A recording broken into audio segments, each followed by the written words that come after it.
parfait. Voilà, c'est parfait. Dora, vous nous appelez d'où ? Alors, dans l'Aude, je préciserai pas. Non, mais dans l'Aude, c'est parfait. Voilà, dans l'Aude, voilà. Mais c'est magnifique. Vous avez du beau temps ? Très beau, oui. Aujourd'hui, il fait très beau. Faut en profiter avant que les orages tombent. Hein. C'est ça. Alors, Dora, vous êtes soucieuse par rapport à votre avenir professionnel, qui est pas évident, puisque vous vivez du harcèlement moral de la part d'un chef de service. Racontez-nous un petit peu votre histoire. Alors, en fait, ça a été compliqué. Donc, je suis dans la fonction publique, en fait. Donc, il y a eu un changement de chef en 2023, et puis ça s'est très mal passé dès le début, en fait. Voilà, dès le début. Et donc, j'en ai déduit que c'était l'ancien chef, voilà, qui avait dressé un portrait qui n'était pas très positif me concernant, donc puisque en fait il avait déjà son idée de mon travail sans me connaître, puisque je le connaissais pas, j'avais jamais travaillé avec lui auparavant.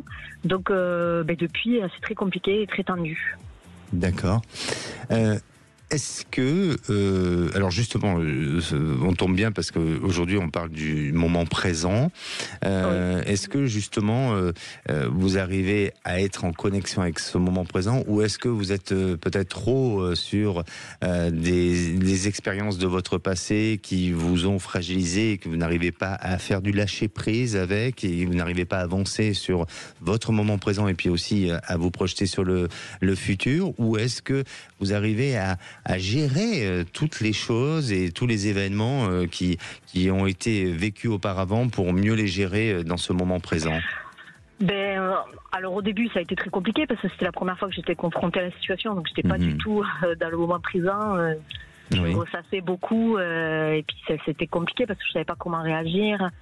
Qu'est-ce qu'il fallait faire pour essayer de surmonter, hein. C'est une épreuve assez difficile quand même. Bien sûr. Et bon, après j'ai mis en place quand même des éléments pour auprès de ma hiérarchie, j'ai fait un signalement quand même auprès des supérieurs hiérarchiques pour expliquer la situation qui était compliquée avec les syndicats et tout. Donc on vous a aidé ? Oui, on m'a aidé quand même. D'accord. Oui, on m'a aidé. D'accord. Voilà, on m'a aidé, sauf qu'après, d'après ce que j'ai compris, je suis pas la première à le subir vis-à-vis de ce chef. Okay. Et en fait, il n'a jamais été sanctionné, si vous voulez. Les seules choses, c'est qu'on a déplacé les agents. Voilà. Quel genre de harcèlement moral vous subissez ? Ça va être des remarques culpabilisantes sur le rendu du travail, sur la qualité de mon travail, sur le fait que je n'ai pas le bagage pour être dans le service où je suis, des choses comme ça en fait, des remarques dénigrantes sur la qualité de mon travail, sur le fait que je n'ai pas les capacités à être à ce poste. Voilà. D'accord.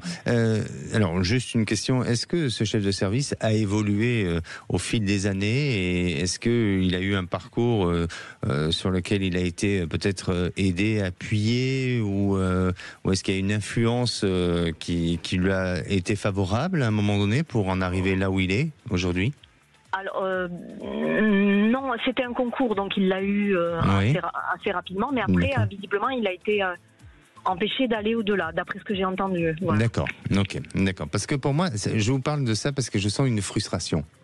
Je sens une frustration, et aujourd'hui, bon, il a peut-être pas l'art et la manière de parler, de manager aussi, et il lui manque peut-être une formation à ce niveau-là. Donc il a peut-être des compétences, attention, je ne porte pas de jugement, il a peut-être d'autres compétences, mais c'est vrai que le rapport à l'humain, eh bien, ce n'est pas quelque chose pour lui de favorable, et il suffit que, il y ait eu chez lui une contrariété ou une réponse de votre part qui ne lui a pas plu pour qu'il surenchère par des attitudes et par des comportements verbaux, et voilà. Donc pour moi, c'est bizarre, mais alors donnez-moi une couleur s'il vous plaît. Vert. Un vert, plutôt clair, foncé. Clair. C'est étrange parce que je vois plus à ses côtés. C'est-à-dire qu'à l'avenir, il y a quelque chose qui va changer, il y a quelque chose qui va bouger. Peut-être, alors je ne sais pas si vous, on vous déplace du service ou c'est lui qui change de service, mais il y a un changement qui s'annonce. Et il y a une situation qui me semble très optimiste pour vous dans l'avenir.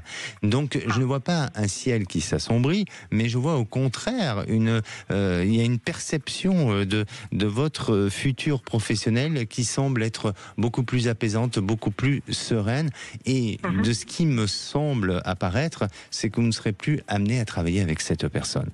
Donc restez dans la démarche dans laquelle vous êtes, et bien sûr pour votre estime de vous-même, et puis de vous faire respecter, bien entendu, même si c'est votre supérieur hiérarchique, mais tout a des limites.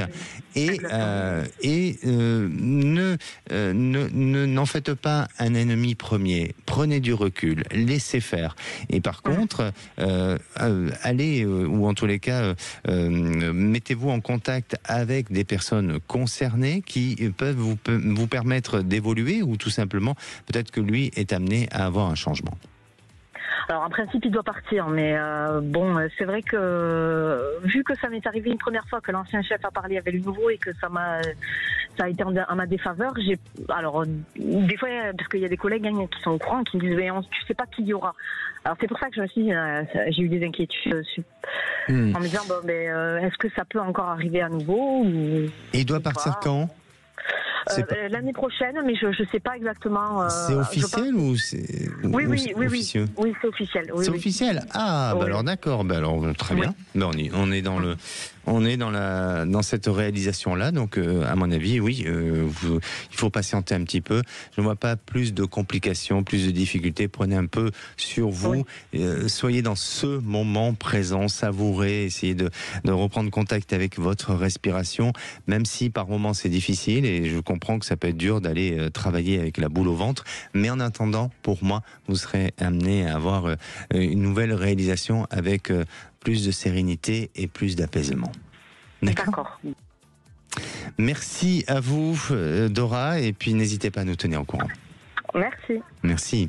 Alors, vous savez qu'aujourd'hui, c'est le sujet de l'émission, c'est l'instant présent par le ici et maintenant. Eh bien, profitez de ce moment à vous pour justement pour justement appeler tout simplement, et nous à faire une petite pause. Alors, si vous avez besoin d'avoir des réponses à vos questions, quel que soit le sujet, le domaine sentimental, professionnel ou bien sûr d'autres sujets, n'hésitez pas à appeler